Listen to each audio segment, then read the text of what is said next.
নমস্কার, শুরু করছি আজকের আলোচনা। হলধারীর সাপ কাকতালীয়ের ন্যায় সফল হইয়া বরে পরিণত হইল, কিন্তু কিভাবে তা হলো এবং কেন ওই ঘটনা ঘটেছিল, কী কারণে হলধারীকে সাপ দিতে হয়েছিল, সেই বিষয়ে আজকের আলোচনা। ত্রিলোক শক্তি চ্যানেলে সকল দর্শক ও শ্রোতা বন্ধুদের সাদর অভিনন্দন জানাই। শুরু করছি আজকের আলোচনা। সাধনকালের প্রথম 4 বৎসরে ঠাকুর জগদম্বার দর্শন মাত্র করিয়াই নিশ্চিন্ত ছিলেন না। ভাবমুখে শ্রী জগন্মাতার দর্শন লাভের পর নিজ কুলদেবতা রঘুবীরের দর্শন লাভ সম্ভবপর বুঝিয়া দাস্যভক্তিতে সিদ্ধ হইবার জন্য তিনি এখন আপনাতে মহাবীরের ভাবারোপ করিয়া কিছুদিনের কথা সাধনায় প্রবৃত্ত হইলেন। নিরন্তর মহাবীরের চিন্তা করিতে করিতে এই সময় তিনি ওই আদর্শে এতদূর তন্ময় হইয়া পড়িলেন যে আপনার ব্যক্তিত্বের কথা কিছুকালের জন্য একেবারে বিস্মৃত হইলেন। এই দাস্যভক্তি সাধনকালে ঠাকুরের জীবনে এক অভূতপূর্ব দর্শন ও অনুভব আসিয়া উপস্থিত হয়। তিনি বলিতেন, এই কালে এই পঞ্চবটী তলে একদিন বসিয়া আছি, ধ্যান চিন্তা যে কিছু করিতেছিলাম তাহা নহে, অমনি বসিয়াছিলাম। এমন সময় এক নিরুপমা জ্যোতির্ময় শ্রীমূর্তি অদূরে আবির্ভূতা হইয়া স্থানটিকে আলোকিত করিয়া তুলিল। প্রসন্ন দৃষ্টিপাতে মোহিত করিয়া ওই দেবী মানবী উত্তর দিক হইতে দক্ষিণে আমার দিকে অগ্রসর হইতেছেন। স্তম্ভিত হইয়া ভাবিতেছি, কে ইনি? এমন সময় একটা হনুমান কোথা হইতে সহসা উপ শব্দ করিয়া আসিয়া তাহার পদপ্রান্তে লুটাইয়া পড়িল এবং ভিতর হইতে মন বলিয়া উঠিল, সীতা জনম দুঃখিনী সীতা, জনকরাজ নন্দিনী সীতা, রামময় জীবিতা সীতা। তখন মা মা বলিয়া অধীর হইয়া পদে নিপতিত হইতে যাইতেছি, এমন সময় তিনি চকিতের ন্যায় আসিয়া নিজ শরীর দেখাইয়া তিনি বলিলেন, ইহার ভিতর প্রবিষ্ট হইলেন। আনন্দে বিস্ময়ে অভিভূত হইয়া বাহ্যজ্ঞান হারাইয়া পড়িয়া গেলাম।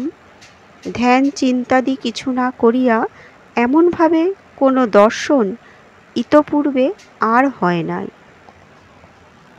তপস্যার উপযুক্ত পবিত্র ভূমির প্রয়োজনীয়তা অনুভব করিয়া ঠাকুর এই সময়ে হৃদয়ের নিকট নতুন একটি পঞ্চবটী স্থাপনের বাসনা প্রকাশ করেন।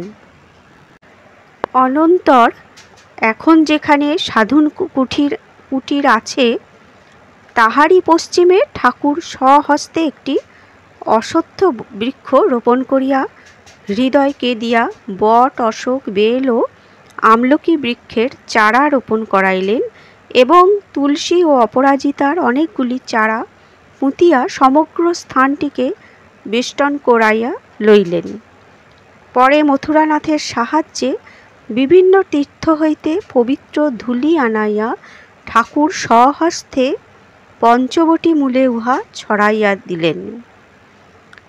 কালীবাটি প্রতিষ্ঠার কথা জানাজানি হইবার পরে গঙ্গাসাগর ও জগন্নাথ দর্শন প্রার্থী পথিক সাধুকুল ওই তীর্থদ্বয়ে যাইবার কালে কয়েকদিনের জন্য শ্রদ্ধাসম্পন্না রানীর আতিথ্য গ্রহণ করিয়া দক্ষিণেশ্বর ঠাকুর বাড়িতে বিশ্রাম করিয়া যাইতে আরম্ভ করেন।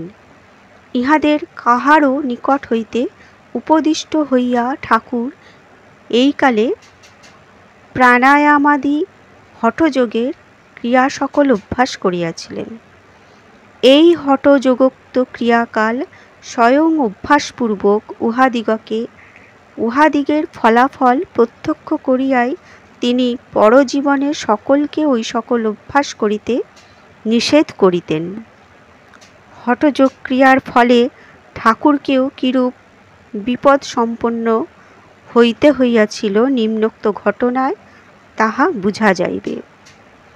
ঠাকুরের ক্ষুল্লতাৎ পুত্র বয়োজ্যেষ্ঠ হলধারীর রাধা গোবিন্দজির পূজায় নিযুক্ত হওয়ার কথা আমরা পূর্বেই উল্লেখ করিয়াছি। তিনি বৈষ্ণব তন্ত্রোক্ত পরকীয়া প্রেম সাধনরূপ পথে ধাবিত হওয়ায় নানা জনে নানা কথা বলা বলি করিত।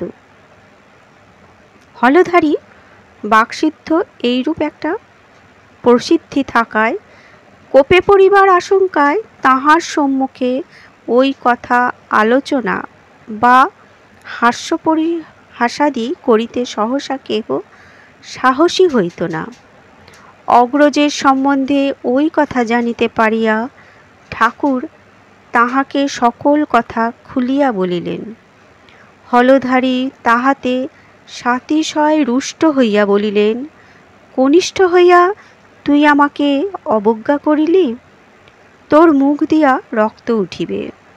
এই ঘটনার কিছুকাল পরে একদিন রাত্রে 8টা কি 9টা আন্দাজ সময়ে ঠাকুরের মুখ দিয়া সত্য সত্যই রক্ত বাহির হইতে লাগিল। শিমপাতার রসের মতো তার মিশকালো রং। সংবাদ পাইয়া হলধারীও শশব্যস্তে আসিয়া পড়িল। ঠাকুর বাড়িতে সেদিন একজন প্রাচীন বিজ্ঞ সাধু আসিয়াছিলেন। তিনি রক্তের রং ও মুখের ভিতরের যে স্থানটা হইতে উহা নির্গত হইতেছে তাহা পরীক্ষা করিয়া বলিলেন, দেখিতেছি তুমি যোগ সাধনা করিতে। হঠযোগের চরমে জড় সমাধি হয়, তোমারও ঐরূপ হইতেছিল। সুষুম্নাদ্বার খুলিয়া যাইয়া শরীরের রক্ত মাথায় উঠিতেছিল। মাথায় না উঠিয়া উহা যে এই রূপে মুখের ভিতরে একটা নির্গত হইবার পথ আপনা আপনি করিয়া লইয়া বাহির হইয়া গেল, ইহাতে বড়ই ভালো হইল। কারণ জড় সমাধি হইলে উহা কিছুতেই ভাঙিত না। তোমার শরীর দ্বারা জগন্মাতার বিশেষ কোনো কার্য আছে, তাই তিনি তোমাকে এই রূপে রক্ষা করিলেন। সাধুর ওই কথা শুনিয়া ঠাকুর আশ্বস্ত হইলেন। হলধারীর সাপ কাকতালীয়ের ন্যায় সফল হইয়া বরে পরিণত হইল।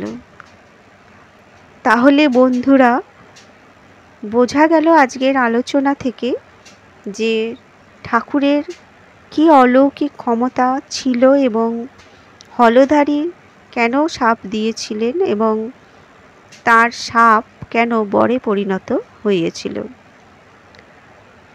ঠাকুর শ্রীরামকৃষ্ণ, মা সারদা দেবী এবং স্বামীজির চরণে শতকোটি প্রণাম জানিয়ে এবং সকল শ্রোতা বন্ধুদের আমার আন্তরিক শুভেচ্ছা জানিয়ে আজকের আলোচনা এখানেই শেষ করলাম। ধন্যবাদ।